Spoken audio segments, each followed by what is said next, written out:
Hello, friends. Today I'd like to address a topic that is one of these scary topics that we don't typically address, and that is grief or the grieving process. And I'll put in a disclaimer here at the beginning because I am not an expert in this field, and so if I get something wrong or I step on anybody's toes, my apologies in advance. This is just sort of coming from my heart and from my experience. And so if these thoughts and reflections or insight analysis is helpful to you, I'm grateful, but don't take me as some kind of grief expert because I have not studied this field and I do not claim to be that. We lost a dear, close family member in the last week, and it's this kind of thing comes to anyone sooner or later. You can't go through life without losing somebody somewhere along the way. It just isn't possible, and there will be a void.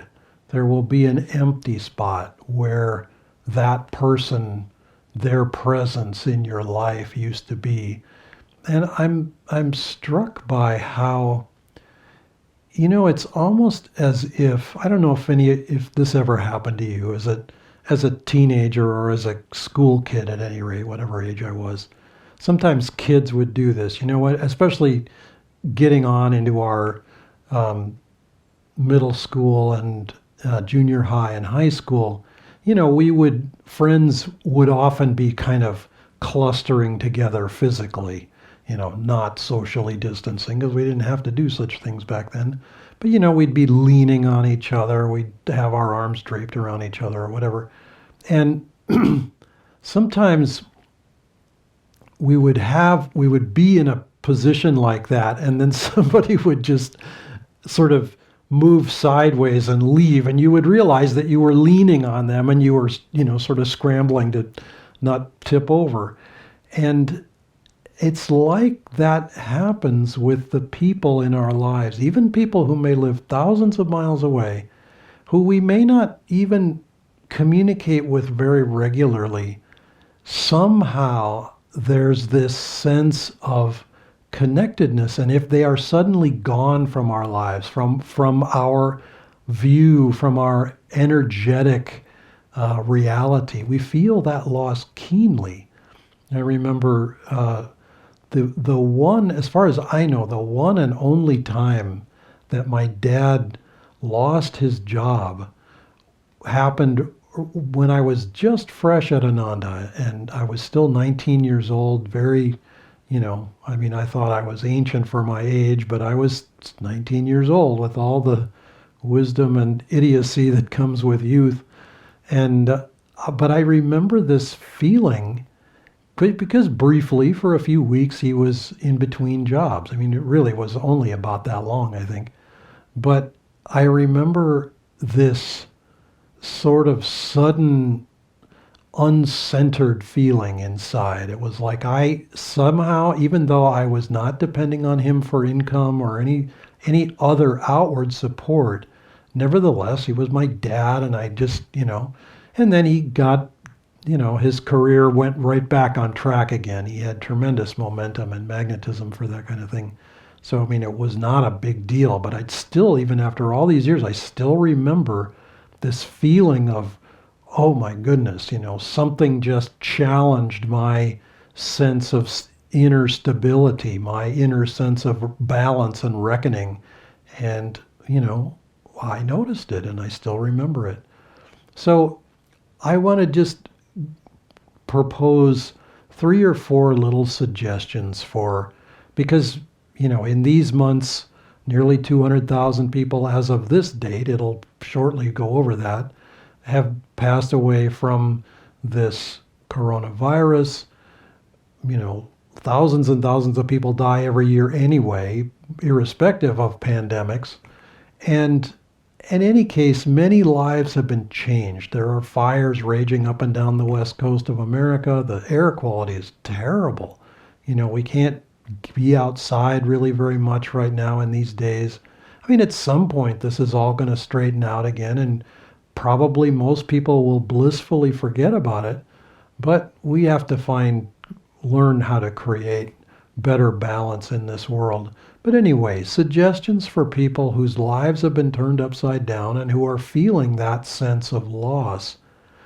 Time in this kind of moment, in the days and weeks that follow an event like that, time gets all jumbled up.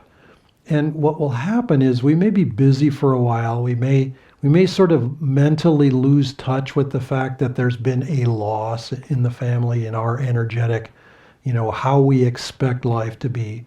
And then there'll come a pause and we will remember, and it will hit us like a pile of bricks. And there's just this very empty feeling inside. And we often want to try to fill that up with something.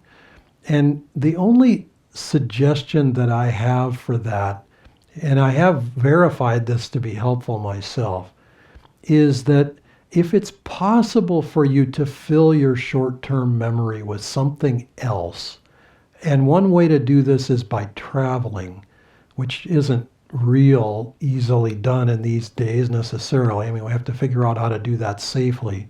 But just to get away and to be in a different environment, to be interacting with other people and in new ways can help to give a longer perspective to all this. It's not that we can somehow supplant the grieving process. I don't believe we can, and I don't think it's necessarily helpful to do so. But it can just give perspective on the whole experience. Another suggestion is that we try to just simply give ourselves the space to grieve. Give ourselves the space to know that things are going to be upside down and inside out and backwards for a while. There just is no help for that. And to honor the fact that this is a process that makes us stronger, that helps us grow. And all of that may just sound like yada, yada, yada, blah, blah, blah. How meaningful is it? And yet it is a process. And with the same enthusiasm that we welcome a baby into the world who has just been born, a new marriage, an engagement, a new job, all the things that we sort of celebrate in life, we also need to learn to celebrate death and the separation process, because ultimately we don't actually lose anything. But in the moment, we darn well feel like we lost something. On a human level, our heart just says, "Oh, there's a hole where somebody used to be. And I don't know where that person went. The mystery of death confronts me, and I don't know what to do with it." And we can't just wish that away. But there are a couple other things that we can do, apart from that travel thing, which may or may not be practical for everyone. One of them is to honor the person or honor that which is no longer there by telling the story. Another aspect of this is to simply share our grief with other people around us. And this is, again, it's something that we're not real comfortable doing in this culture and in many cultures. Death is a kind of a forbidden topic, especially in the West, where it's carefully sequestered away and hidden from view, and kind of not. We keep it sort of antiseptically sealed away from us, like it's this big, scary, evil thing. Death is a part of life, and we have to learn to honor that by sharing the grief that's involved in it. And what we will find, and I know I speak from experience in this regard, what we will find is that some people that we share this with are going to be right with us and are going to be extraordinarily supportive to us. And we will, in some ways, we will learn who our friends are. We can find lots of people to laugh with and celebrate with. How many people can we find to grieve with and cry with? That's a little taller order. Those are the ones to tune into and who are real on a deeper level. Those who can actually be supportive. But to actually try to tell the story of someone in an uplifted way, to honor the place that they have had in our lives, the lessons we've learned from them, the blessings they've shared with us, that can be a wonderfully uplifting thing. And it just helps us to get to know each other on a deeper level. Because, we may have friends and coworkers that we've been with for perhaps even decades.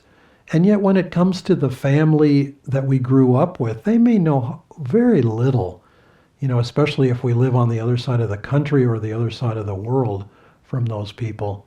And so it can be very, very meaningful to share, and they get the sense of how did we come to be who we are now through the story that has been played out in our lives.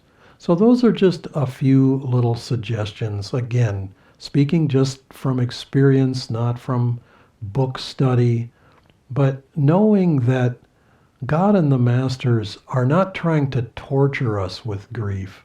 They're trying to help us grow to the place where we realize that there will never, truly, we will come to a place where there can be no more grief because we know that unity, we know that oneness with life and with joy that is beyond all grief. And that will come to us someday in its own way and its own time. Namaste.